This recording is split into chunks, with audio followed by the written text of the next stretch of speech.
살아계신 하나님, 참 감사합니다. 이 아침에도 우리에게 새 은혜를 허락해 주시고 언약 백성으로 부르심을 입은 언약의 여정을 걷는 저희들의 인생 앞에 하나님의 능력과 은혜로 임하는 시간이 되게 하여 주시옵소서.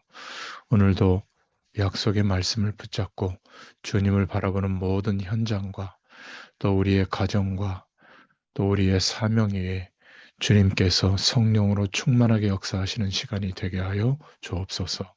출애굽기의 말씀을 통해서 묶인 것에서 해방되게 하시고 참된 구원의 축복과 예배가 회복되어지는 은혜가 우리에게 있게 하여 주옵소서.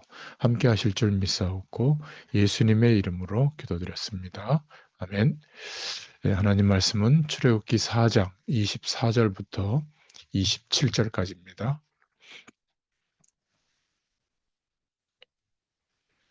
출애굽기 4장 24절부터 27절 봉독합니다. 모세가 길을 가다가 숙소에 있을 때에 여호와께서 그를 만나사 그를 죽이려 하신지라. 십보라가 돌칼을 가져다가 그의 아들의 포피를 베어 그의 발에 갖다 대며 이르되 당신은 참으로 내게 피 남편이로다 하니 여호와께서 그를 놓아 주시니라. 그때의 십보라가 피 남편이라 함은 할례 때문이었더라. 여호와께서 아론에게 이르시되 광야에 가서 모세를 맞으라 하시매 그가 가서 하나님의 산에서 모세를 만나 그에게 입맞추니. 아멘. 네, 모세가 깨닫지 못한 것이라는 제목입니다. 우리가 세 가지를 깨달으면 하나님의 모든 축복을 소유하게 되죠. 복음이 이해되지 않으면 문제 해결이 되지가 않습니다. 어, 끝없는 방황을 계속하게 되죠. 전도가 이해되지 않으면 세상 보는 눈은 절대로 바로 열리지 않습니다. 세상 속에 끌려다니죠. 기도의 축복을 알아야 우리가 얼마나 복음의 가치 속에 있는지, 하나님의 은혜 속에 있는지, 또 하나님의 응답을 받게 됩니다. 이런 응답이 실제로 없는 것은 우리가 세상에서 너무 아는 것이 많아서 안 믿기 때문에 그렇죠.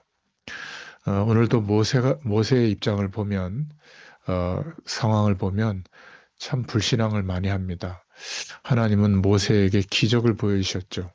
왕궁에서 어머니를 통해서 언약적 교육을 받게 했고 출애굽기 3장에는 하나님의 음성을 들었습니다. 또 출애굽기 오늘 4장에 보면 하나님의 기적을 보고도 모세는 자꾸만 불신앙합니다. 변명이 많죠. 4장 10절에 보면 입이 뻣뻣하고 혀가 둔하다. 또 13절에 보면 보낼 만한 자를 보내십시오. 이게 왕궁에서 애굽에서 체질화된 불신앙이죠. 하나님께서 어마어마한 축복을 예배해 놓고 가라고 하는데 믿을 수가 없는 거죠. 안 믿는 겁니다. 왜냐하면 너무 세상적으로 판단될 수밖에 없는 아는 것이 많아서 그렇습니다. 애굽에서 왕제의 교육을 받았거든요. 40년 동안에 애굽에서의 방법, 천문학 모르는 것이 없었습니다. 모든 학문을 다 배웠거든요. 이것 때문에 안 믿어지는 겁니다. 정말 복음 속에는 하나님의 비밀이 다 들어 있습니다. 그리스도의 축복을 우리에게 알게 하셨죠. 전도 속에는 하나님의 놀라운 동행이 다 들어 있습니다. 우리에게 허락하신 기도 속에는 하나님의 모든 것을 누리는 세상을 움직이는 정복할 수 있는 힘이 다 들어 있습니다. 기도 하나만 깨달으면 신비주의가 되고 이상한 사람이 됩니다. 복음과 전도와 기도를 다 같이 깨닫고 응답을 받아야 될 줄로 믿습니다. 우리는 다행히 우리라고 해서 죄송합니다만은 저는 다행히 아는 것이 별로 없기 때문에 역사가 일어납니다. 그리스도가 전부거든요. 그 외에는 사실 잘 모릅니다. 이게 처음에는 부끄럽기도 했지만 시간이 갈수록 이게 은혜인 것 같아요. 오늘 하나님이 모세에게 답변을 하시는데 4장 11절에 누가 사람의 입을 지었느냐 자꾸 핑계가 되니까 말이죠. 내 입을 누가 만들었느냐 4장 12절에 내가 할 일을 가르치리라 이제 가라 내가 내 입과 함께 있어서 할 말을 가르치리라 4장 13절에 모세가 가로되 주여 보낼 만한 자를 보내소서 어째서 나 같은 노인을 보내려고 하십니까? 또 이러는 거거든요. 14절에 하나님이 여호와께서 모세를 향하여 분을 발하시고 가라사대 레위 사람 내 형 아론이 있지 아니하뇨 그의 말 잘함을 내가 아노라 그가 너를 만나러 나오나니 그가 너를 볼 때에 마음에 기뻐할 것이라. 자꾸 핑계대니까요. 또 15절에는 너는 그에게 말하고 그 입에 말을 주라. 내가 내 입과 그의 말에 함께 있어서 너의 행할 일을 가르치리라. 이렇게 말씀하십니다. 16절에는 그는 내 입을 대신할 것이요 너는 그에게 하나님과 같이 되리라. 이 정도까지 나왔습니다. 너를 하나님처럼 만들 테니까 가라. 자꾸만 모세가 핑계를 대고 있죠. 모세가 자기 장인에게 가서 애굽으로 가야 되는데 어떻게 하면 좋겠습니까? 그러니까 장인이 들어도 가라고 합니다. 빨리 가서 이스라엘 민족을 데리고 나오라고 하죠. 그때 하나님이 뭐라고 하죠? 4장 19절에 이미 내 생명을 찾던 자가 다 죽었으니 겁내지 말라. 이렇게까지 말씀합니다. 세 번째로 우리가 생각해 볼 것은 그러면 모세가 무엇을 깨닫지 못했죠? 모세가 가기로 결정했는데 하나님이 갑자기 모세를 죽이려고 하는 겁니다. 뜬금없이요. 24절에 보니까 여호와께서 길의 숙소에서 모세를 만나사 그를 죽이려 하시는지라. 그 이유는 모세의 아들이 할례를 안 받고 할례의 의식을 행하지 않고 가려고 하니까 언약을 잊어버리고 가니까 하나님께서 죽이려고 한 겁니다. 그때 얼굴은 좀 못생겼다고 해요. 시보라가. 그런데 시보라가 언약을 붙잡고 자기 아들의 생치기 끝을 자른 그 표피를 가지고 가서 당신은 내 피남편입니다. 이렇게 고백을 하죠. 무슨 말이냐면 하나님의 언약을 잊지 않은 언약 백성입니다. 그것을 상기시킵니다. 그러면서 하나님이 내 생명의 주인이 나다. 너를 내가 오늘 불러가면 무슨 소용이 있겠느냐. 그러면서 모세에게 여러 가지 언약을 회복시켜 주시는 거죠. 아들이 할례 받고 난 뒤에 이 문제가 해결이 된 겁니다. 쉽게 말해서 언약을 잃어버린 거죠. 모세가요. 할례를 행하지 않은 그것 때문에 오늘 24절, 26절에 모세가 죽게 되는 위험한 순간에 놓이게 됐죠. 자신의 환경과 능력을 믿지 말고 핑계대지 말라는 거죠. 오실 메시아의 약속을 몸에 새기도록 할례 의식을 행하도록 했는데 정작 자기 아들에게는 행하지 않고 하나님의 언약을 이루는 길에 바로 앞으로 가려고 하니까 다시 언약을 회복시켜 주는 겁니다. 애굽에서 400년 동안 왜 종살이를 했는지 그 이유를 깨닫지 못한 거죠. 창세기 12장 9절부터 13절에 나와 있는 내용인데 잊어버린 겁니다. 그래서 하나님이 자꾸 핑계를 대는 모세에게 정신이 번쩍 나도록 언약을 회복시키는 겁니다. 하나님은 마지막으로 모든 것을 예비해 놓으시고 오늘 말씀을 통해서 무엇을 깨달을 수 있죠.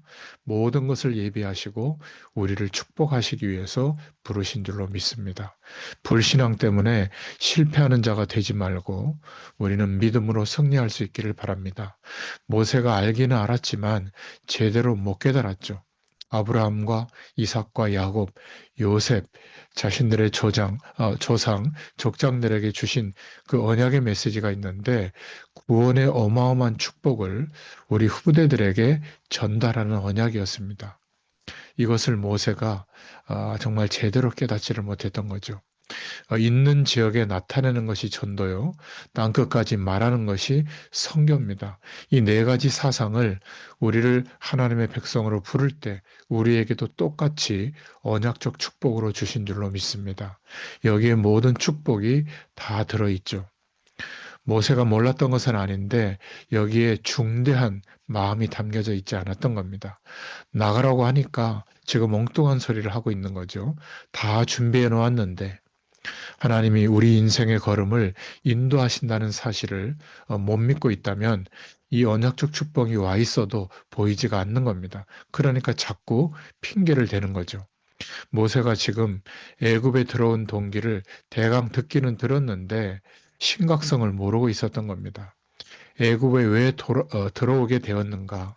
창세기 15장 9절부터 13절에 보면 아브라함이 예사로 생각하고 언약 놓친 예배, 쇠를 쪼개지 않고 오실 메시아의 약속을 생각하지 않고 드렸는데 그것 때문에 후손이 400년 동안 계기된 이 언약을 또 잊어버린 겁니다. 교회에 와서 우리가 은혜를 못 받고 하루 이틀 지나도 아무것도 아닌 것처럼 생각합니다. 그게 보통 문제가 아니죠. 교회에 와서 기도에 힘이 없다. 그것은 보통 문제가 아닙니다. 내 후손이 400년 동안 애굽의 종이 되리라. 이방에서 객이 되리라. 분명히 말씀하신 대로 이루어진 것이죠. 이루어지는 과정이 불신앙자를 통해서 이루어집니다. 요셉의 형들을 통해서 이루어졌죠. 악한 자들도 전부 하나님의 손에 있습니다. 모세가 이러한 심각성을 사실은 잘 몰랐던 거죠. 애굽에서 나와서 가나안 땅으로 들어가라고 하는 메시아의 언약이 이루어지는 어마어마한 축복을 또 잘 몰랐던 겁니다. 언약의 땅으로 가라. 하나님의 말씀이 선포될 땅으로 가라. 그 땅이 중요한 것이 아니라 언약이 이루어질 곳이기 때문에 메시아가 오실 땅, 거기는 그리스도께서 나타나실 땅이다. 그래서 거기로 가라. 이 언약을 알았다면 쌍수를 들고 기뻐해야 될 때인데 자꾸 핑계를 대는 겁니다. 하나님은 우리 인생도 모든 것을 다 예비하시고 부르신 것을 기억하시길 바랍니다. 자꾸 모여서 불신앙의 조건을 말하면 안 됩니다. 하나님이 보실 때는 속 터지죠. 불신앙은 한 명도 살아남을 수가 없었습니다. 가나안 땅을 통과시키지 않았죠. 불신앙이 얼마나 무서운지를 알아야 됩니다. 복음 속에서 모든 해답을 다 주셨고 전도 속에서 현장을 바라볼 수 있는 모든 비밀을 다 주셨습니다. 그것을 누리기 위해서 기도한다면 하나님은 오늘도 우리에게 하늘문을 여시고 응답하실 줄로 믿습니다. 이 은혜가 있기를 축원합니다. 하나님 감사합니다. 오늘도 복음과 전도와 기도 속에서 우리가 어떠한 축복의 길을 가고 있는지를 볼 수 있도록 영적인 눈을 열어 주시옵소서. 모든 것이 하나님의 주권 속에서 인도받고 있는 언약적 축복의 걸음을 걷고 있다는 것을 확인하는 또 하루가 되게 하여 주옵소서. 하나님께서 함께 하실 줄 믿사옵고 예수님의 이름으로 기도드렸습니다. 아멘. 감사합니다. 계속 기도하겠습니다.